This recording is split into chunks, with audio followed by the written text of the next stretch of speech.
If we've learned anything this year is that congressional Republicans are more interested in serving Donald Trump than they are in serving their constituents. Over the past 10 months, they have given away permanent tax cuts to the wealthiest people on earth, demolished half of the White House, pardoned violent insurrectionists, significantly driven up cost of living across the country, and then given themselves a taxpayer-funded 8-week vacation, all so that they could delay as long as possible Congress voting to release the Epstein files. And now they're trying to gaslight you into believing that you should trust them on crime policy. They want you to believe that living in a police state is a good or normal thing. They want you to be okay with having armed soldiers and federal agents monitor you as you shop for groceries or take your children to school. They want you to think that you won't be affected, but we've already seen Americans detained, arrested, injured, and some nearly killed because of this administration's reckless approach to handling crime.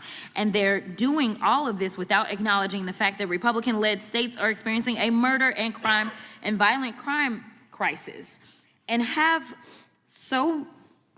have for the last 2 decades. The Republicans' murder state rates were 33% higher than Democratic state murder rates in both 21 and 2022. In fact, over the past 22 years, the Republican state murder rates were nearly a quarter higher compared to states that are led by Democrats.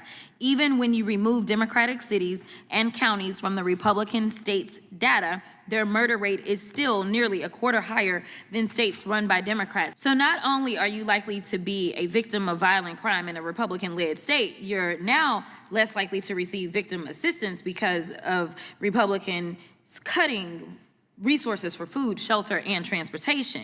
This is what Donald Trump's America looks like. Never let a wannabe tyrant convince you that the only way for you to be safe is to live under a police state where he controls your day-to-day activities by means of military or armed federal agents. That's what we call a dictatorship.